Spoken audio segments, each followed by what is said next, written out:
Hi, everybody. Another welcome to 2024 podcast for you today. I'm Susan Clinton, one of the co hosts of the podcast, while Erica is away on an exciting vacation. Today, we have a shorter podcast for you that's going to be part one of a two-part podcast that talks about taking back your mental fitness. My experience with healthcare providers is a lot of burnout and imposter syndrome. And one of the things that we talk about in this podcast is using the positive intelligence approach to silence your inner critic, step out of imposter syndrome, and become the healthcare provider you've always wanted to be. Come and have a listen and learn about your judge and the saboteurs that can really be affecting your mental health and how you can begin to choose ways to move forward and change this noise in your head. This is part one, and part two will be out in a few weeks. Thank you so much. Enjoy the podcast.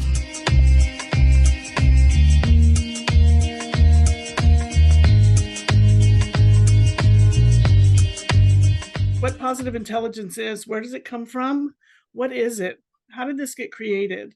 So, positive intelligence is the brainchild of Shazad Kamin, who basically took what is out there and created what he calls an operating system for our brain to develop new neural pathways or neuroplasticity that can keep us over in the best part of the best part of our brain for being who we really truly are.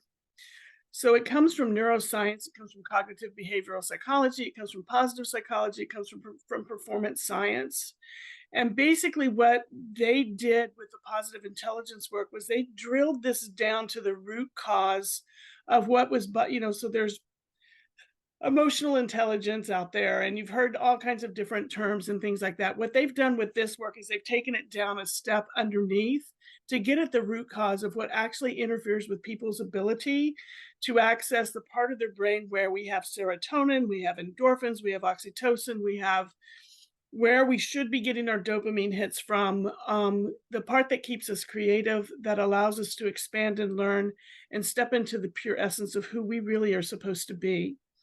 The sage brain is is our true self.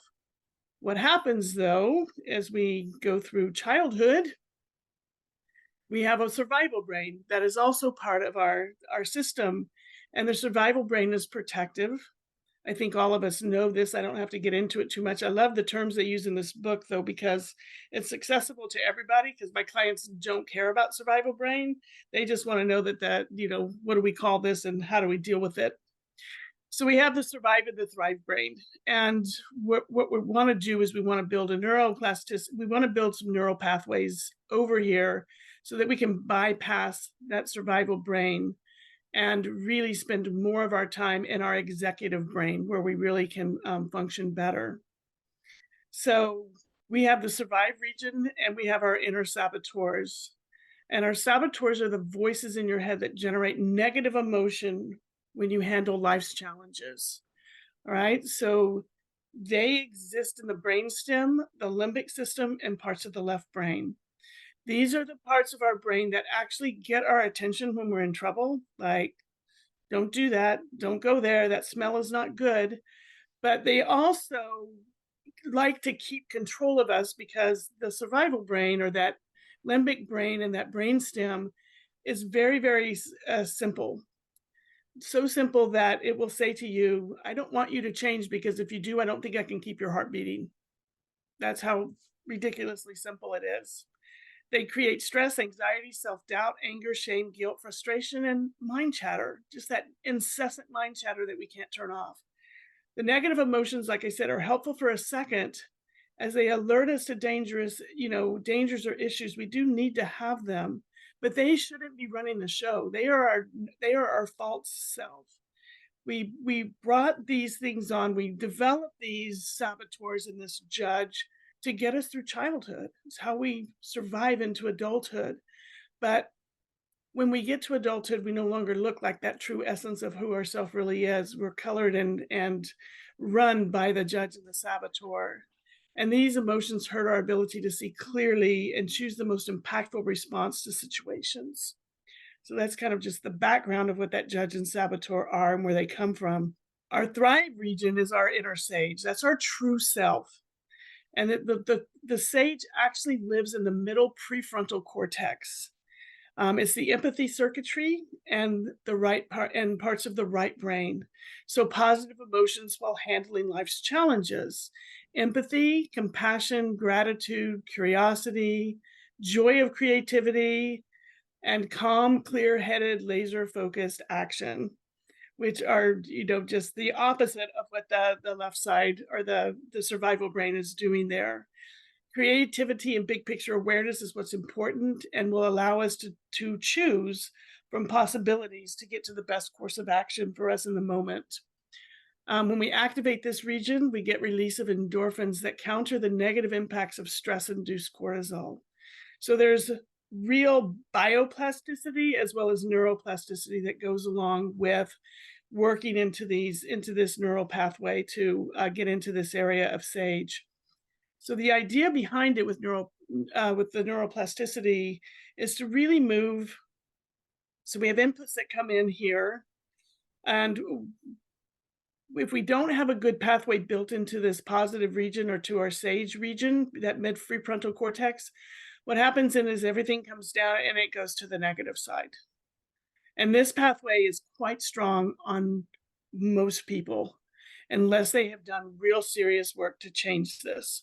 The work with positive intelligence actually works on creating a way to stop the movement going here and building a neural pathway here over to the sage brain.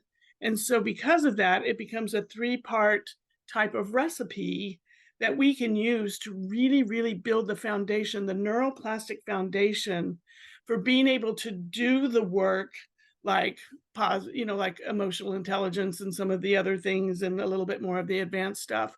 But first we have to get the neural pathways and the neuroplasticity built. And that's what positive intelligence is all about. So in healthcare, who are the saboteurs and who are the chief saboteurs in physical therapy? I'm going to stop the share for a second and let you guys jump into the chat.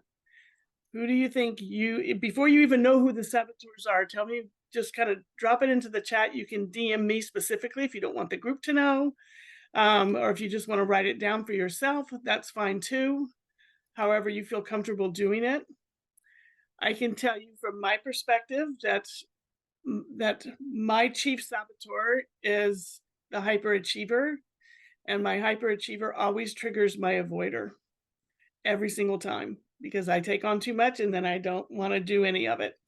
The judge, Julia, yes, the judge is the number one saboteur. Everybody has a judge. The judge is the controller here and runs the accomplice saboteurs. So just kind of think about that for yourself a little bit. We all have everybody has a judge. Some are stronger than others. It just depends. Sometimes circumstantially, the judge is stronger in certain people than it is in other people at different circumstances. So it's just all about kind of what how we grew up, what we were exposed to, and how we learned to perform and use these saboteurs to keep us safe as we kind of move through the first part of our life. I'm going to share a different screen here. Let me pull it up. So the master saboteur, like I said, is the judge. It's the one that will wake us up in the middle of the night to worry about something. It will tell us that we're not good enough, we're not brave enough, we're not strong enough. But then it also does an interesting thing too, is it judges what's wrong with the situation. And then it also judges others, that they're not up to speed for us. So it really can be quite a brutal piece that can enter into people's thinking and really will cover up who they really truly are. So the judge is the first thing that we want to intercept and work with in building the neuroplasticity. The accomplice saboteurs, there's 10 of them that they found through all of their research work. And you can imagine what these are. The avoider, avoiding difficult and unpleasant tasks and conflicts. That's the procrastinator. Like, I don't want to do that. I would rather do something else. I'm going to go read a book. That's what it's going to tell you to do instead. The controller is the anxiety-based need to take charge and control the situation and people's actions to their own will. So there's a lot of high anxiety and impatience that comes from this. The hyperachiever, as all of us that chase certifications and courses and do different things, we have to have that next piece. I need to have that next thing so I can be better at my job and what I do. That's a typical one of healthcare providers that we see a lot of. The hyper rational is somebody who basically becomes emotional. They only think of, they're very unfeeling, they're quite arrogant. It just brings on that sense of I'm a bit above everybody. So we can run into people who who have that, and the perception oftentimes for them is that they're uncaring. The hypervigilant is like, oh no, what is the next danger around the corner? When is the next shoe gonna fall? What's gonna happen if? What's gonna happen if? What's gonna happen when? And then the pleaser, which we find in healthcare a lot too, is somebody who gives away a lot of stuff. Like, I'm going to give away, I'm going to rescue, I'm going to flatter other people, I'm going to take care of everybody, I'm going to do all of these things. But the problem with the lies of the pleaser is that it results in a lot of resentment in the situation, because they feel like they're giving everything away. They feel like everybody else should give everything away. And when that doesn't happen or come true, they have a lot of resentment that gets built up. The restless is another one. This can oftentimes be triggered with the hyperachiever or the avoider, that you're either avoiding or you're like super restless. Like, oh my gosh, I've got to get this done and this done and this done and this done. The lie of the restless is that we can multitask. We know in neuroplasticity that's not possible. We can only attend to one thing at a time. And the restless tells us that we can attend to 3 things or 4 things or 6 things at one time. And that's where we get into trouble, because we can't ever get peace or contentment in the current activity. It's always looking at the next shiny thing and the next thing that's going on, and it's never finishing the other stuff. The stickler is just the opposite, because that's going to be where there's a lot of perfectionism and a need for order and organization taken way too far. This is the person who can't do something because it isn't perfect. I can't turn in that because it's not perfect. I can't finish this handout because it isn't perfect the way I want it. I can't do this, piece of the course or something because I can't get it perfect. I'm not happy with my patient care because I can't get them to that thing that I want to get them to. They won't go the way I want them to go. And in healthcare, the stickler is where a lot of words like compliance comes out.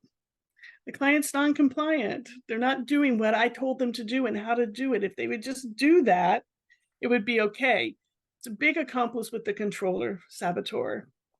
And then the victim is going to be the way to gain attention and affection. And it's more like self-soothing. The victim saboteur is more of a self-soothing kind of like feeling, sympathy and sorry for yourself, sorry for others.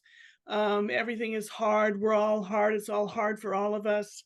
Kind of taking the weight of the world, onto your shoulders, and, trying to like see how good I am because I'm taking all the weight of this, and I'm the one who's suffering, and everybody else can have that, what they need. So those are the saboteurs. So now just kind of go back and think about which one of these or which 2 of these really resonate with you. Kind of comes up as like, ooh, I see. We have a lot of all of them in us, but there's a couple in there that kind of like pop their head up at you, right? Like, oh yeah, there's this. Like I told you, these 2 right here, hyperachiever and avoider, are my big ones. They're my 2. They're my big ones. And if I had to have a third one, it's the restless that comes in underneath for me. Everybody's a little different. Everybody, and I can tell you, I have 2 sisters. One is older and one is younger. And the longest time in my life, it's not so now, but the longest time in my life, I was the middle child between my 2 sisters, and we have an older brother. The pleaser was very strong with me because I had to make peace with everybody. I was the peacemaker. I gave up that role a long time ago, but I still battle it sticks in there every once in a while. I'm doing some of this work with my two sisters, and it's really interesting. Our saboteurs are all very different, and we all have different, birth order makes a difference. Um, so it's very interesting to watch and to see how it kind of has affected decisions that we've made through our life, and how we're working to kind of break that up a little bit by supporting each other out of it. So, as I told you, the saboteurs come from the survival, to survival as children. We don't need them once we're adults, but the patterns of thinking and feeling and reacting have become so coded in our brain because during our development, this was the pathway. And yes, the sage brain was there, but it just wasn't being as developed as the protective one. And so it makes it more difficult for people when they really feel like I should be doing something different. This is really isn't aligning with me. Why did I choose to do these things and behave this way? And it's basically because they're, pretty hijacked by our judge and saboteurs. And so one of the age-old things that people always ask me, and I know they ask all of us, that do this coaching, is I think my saboteurs are good for me. If I didn't have a nasty judge pushing at me all the time, I would have never achieved the things that I achieved. If I didn't have an endless, controller, I would have never had the opportunity to pull all this stuff together and make it happen. So the answer is that we can have success with our judge and saboteurs running the show, but at what cost? It's negative emotions, it's loss of happiness, and quite frankly, it's not healthy for the tribe that people live in. So when so yes, there can be some success, but is it the success that you're looking for? Is it just a check mark and a new trophy on the desk and off to the next thing? Or is it ever contentment and go in the flow and really enjoying the process and really feeling, just capable and excited and interested and curious and innovative in the process? Or is it just I got to get through and I've got to get these check marks and I have to do this stuff or not? It doesn't really is. People who get success with judge and saboteurs never know what enough is. And the sage is where we figure out what's enough. What do we need? Where do we want? At the end of my life, when I look back at this time and I look at my choices and possibilities that I did and I tried on, what would I think? That's all sage work. The judge doesn't care about any of that. It's like, just do it. And if you don't do it, you're an idiot. So we want to kind of remember that when we're in the middle, because I have people ask me all the time, how do I know if I'm in saboteur or sage here with this? Like, I want to walk away from this conflict. And I really feel like that's my avoider saboteur, but maybe it's sage telling me it's not safe to be here. And my answer is, what are the emotions attached to it? If you're feeling anxiousness and upset and it's like, oh, and I can't do this and I don't want to do it and I don't want to be in this conflict right now, then that's probably the avoider saboteur. Whereas a sage would sit back and say, okay, I see what they're trying to do. I see what I'm trying to do. We are not seeing on the same page. So I can do a number of things. I can do my sage activate power, which is remove myself for right now until everybody has a chance to kind of cool off. Or maybe I can play the yes and game, which is, I like what you're saying about this, and you're putting your proposal in next. And so you kind of start to brainstorm with each other in a much more positive way. So there's a lot of differences, but generally when you're in the negative state or something doesn't feel good, and it doesn't always have to feel like oxytocin, but it should be more of a flow and a go than I have to get this done, or this has to happen. And this is like, so that real struggle. That's the difference of those. Okay, so that was the saboteurs that we just did, that we just talked about, and some things. And I think everybody kind of gets a bit of an idea of who some of there's a saboteur assessment at the end of the talk. like I said, I'll send the video to you all like it is.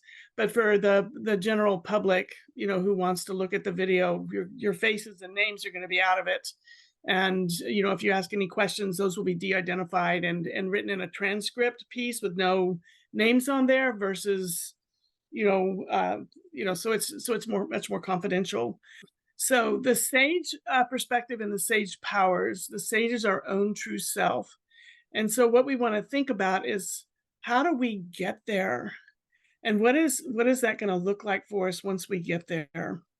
So with healthcare, when we think about mental fitness, as the way Shazard has put it together, is everybody understands what physical fitness is. Everybody knows they can go to a gym. Everybody knows they can do sets and reps.